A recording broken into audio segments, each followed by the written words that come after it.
promise you, by the end of this video, you will understand why Bill Burr is a genius disguised as a comedian. White people totally missed the lotion seminar at some point in history. I don't know if it's because we can't see it. Black people get ashy. It looks like they leaned up against a chalkboard or something.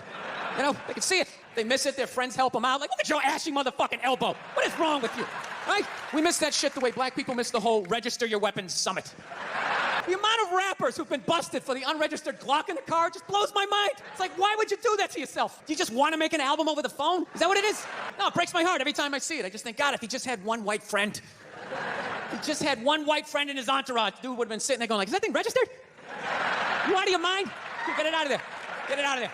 Yeah, it's illegal. That's like fucking 3 to 5 mandatory. Now, I can really play the whole clip. And even when I'm a small-time YouTube channel on the rise, I can still get deleted for too many copyright strike. But what Bill Burr pretty much went on to explain was how dating the black woman he was with at the time was what put him on when it comes to lotion. To which he went on to conclude, this is why we all need to hang with each other. It doesn't matter. Black, white, Asian, Latino, indigenous, you name it. Each one of us hold a piece to the puzzle that we call life. And whichever each pieces we each have can directly, positively contribute in each other's life. Point blank period. And boy, did I feel like he struck gold when he said that. Because all of us, different race out here, are indeed experiencing life with a piece of the puzzle. I would take it even a step further and say, as individuals, we hold a certain level of varied experience that could greatly benefit the next person. Think about how interesting life would be if Garrett Morgan didn't invent the gas mask and three-way traffic light. Or Merrick Brown did make it slightly impossible for human raccoon to not infiltrate your property like they own the place by inventing the first home security system, making them safer for your ignorant ass. Charles Drew is the reason your ass have blood banks, because he developed method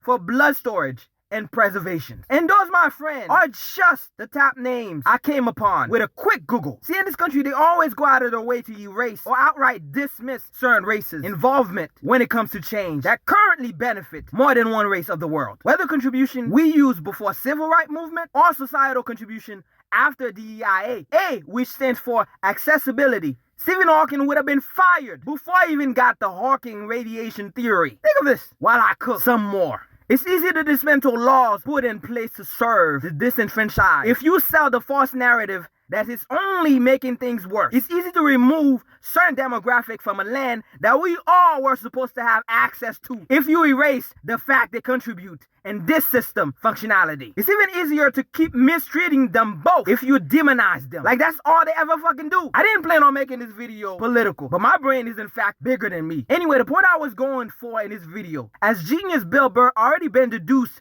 it's just not safe to live like that. White people are some of the most brilliant minds who ever lived. Infrastructures upon infrastructures. High to express this as a metaphor. But so is the majority of every race they ever look down upon after benefiting from their creation. It never made sense to me why we can't just get along. Why one has to fall for one to rise. A capitalistic society can perfectly function without greed. Just as much a great society can live without classism, qui dit racism, or a bigotry at its finest. All we need is to accept what each other have to offer, not as face value, because that's the problem. Any fucking way. Instead, we need to accept all of this in Jesus' words. Paraphrasing it, the person that is in the bottom of the pit has equally amount of value, because without them, all shit come crashing down like the Roman Empire did.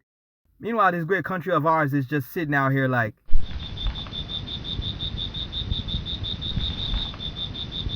I see no problem here. No problem at all.